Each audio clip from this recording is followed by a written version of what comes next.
విశాఖపట్నం జ్ఞానాపురం చర్చిలో 11 ఏళ్ల బాలిక మృతి కేసులో బిగ్ ట్విస్ట్ వెలుగు చూసింది. అనుమానితులుగా ఉన్న చిన్నారి తల్లి, అమ్మమ్మ ఆత్మహత్య చేసుకుంది. పోలీసు కేసులకు భయపడి బావిలో దూకి ఆత్మహత్య చేసుకున్నట్లుగా భావిస్తున్నారు. శ్రీకాకుళం జిల్లా రాగోలు మండలం గూడెం గ్రామంలో ఆత్మహత్య చేసుకున్నారు. బావిలో విగత జీవులుగా పడి ఉన్న వారిని చూసి పోలీసులకు సమాచారం అందించారు.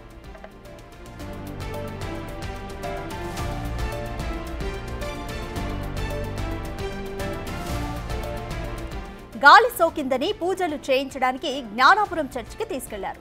చర్చికి తీసుకెళ్లిన బాలిక తల్లి, అమ్మమ్మ జ్ఞానాపురం చర్చిలోని జీసస్ బలిపీఠం వద్ద మృతి చెందిన బాలిక ముఖాన్ని చున్నీతో చుట్టి నోట్లో గుడ్డలు కుక్కినట్లు ఆనవాళ్లున్నారు. బాలిక తల్లి, అమ్మమ్మపై అనుమానాలు పోస్టుమార్టం రిపోర్టును బట్టి విచారణ చేద్దామన్నారు.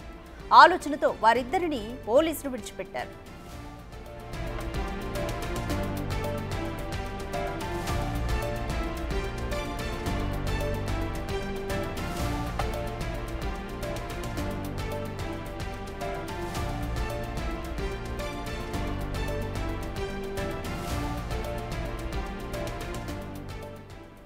విశాఖపట్నం జ్ఞానాపురం చర్చిలో ఇటీవల 11 ఏళ్ల బాలిక మృతి కేసుకు సంబంధించి బిగ్ ట్విస్ట్ వెలుగు చూసింది.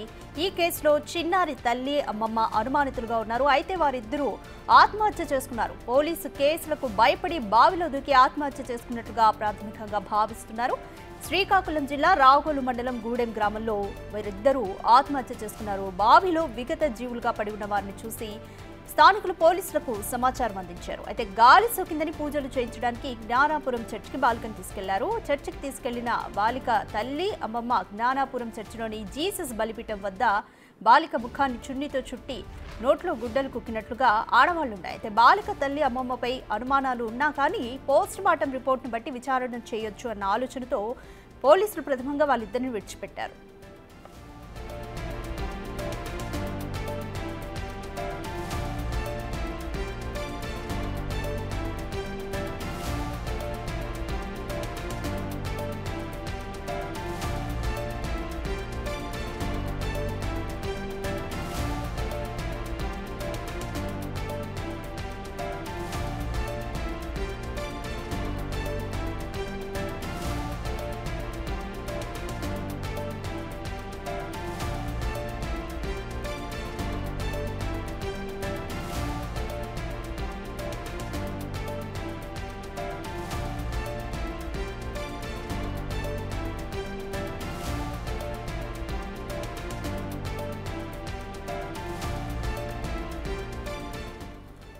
జ్ఞానాపురం చర్చిలో 11 ఏళ్ల బాలిక మృతి కేసుకు సంబంధించి ఈరోజు బిగ్ ట్విస్ట్ వెలుగు చూసింది. ఈ కేసులో బాలిక తల్లి, చిన్నారి అమ్మమ్మ ఇద్దరు కూడా అనుమానితులుగా ఉన్నారు. అయితే వారిద్దరూ ఈరోజు ఉదయం ఆత్మహత్య చేసుకున్నారు. వారి ఊరికి సమీపంలో ఉన్న బావిలో దూకి ఆత్మహత్య చేసుకున్నట్లుగా భావిస్తున్నారు.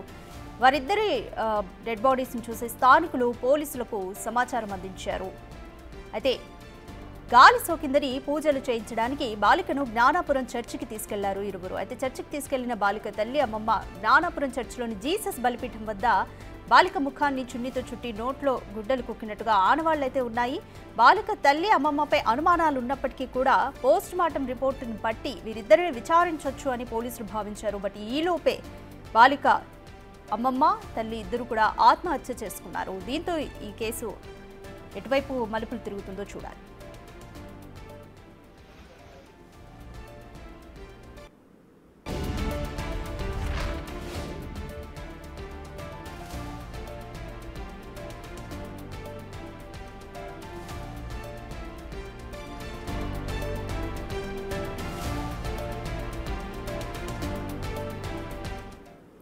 మోర్ డీటెయిల్స్ మా ప్రతినిధి శివశంకర్ అందిస్తారు.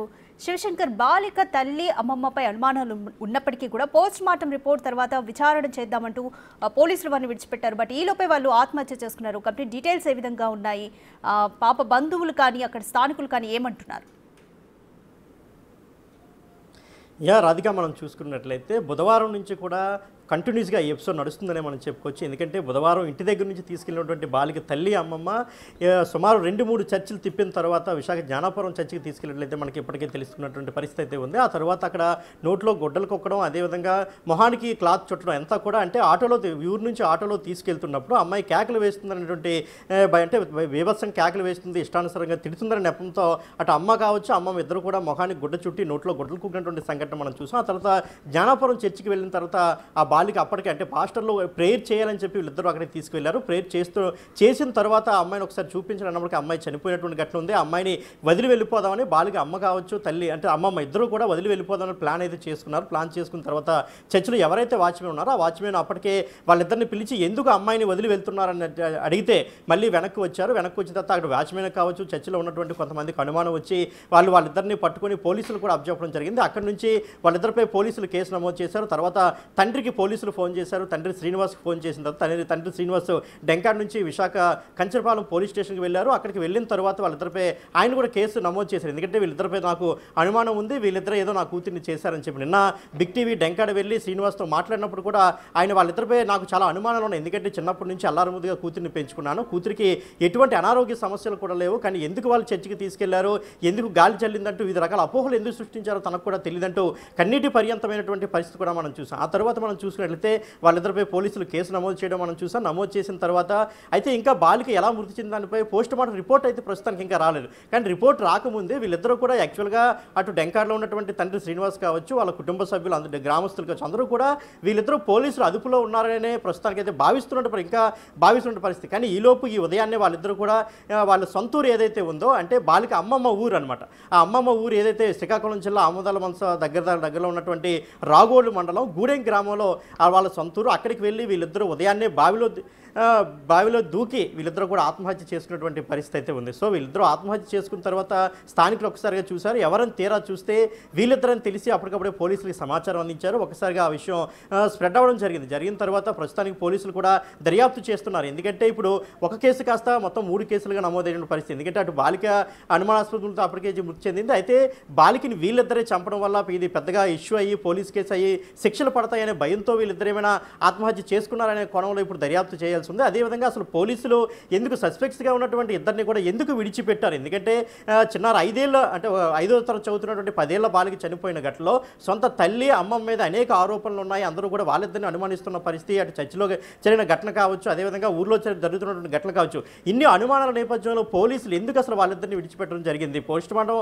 రిపోర్ట్ వచ్చినంత వరకైనా వాళ్ళిద్దరిని కూడా ఎందుకు స్టేషన్లో ఉంచలేదనేటువంటి అనుమానాలు కూడా ఉన్నాయి. కాబట్టి పూర్తి స్థాయిలో ఇంకా దర్యాప్తు జరగాల్సి ఉందని చెప్పుకోవచ్చు. రాధిక. Thank you Shivshankar.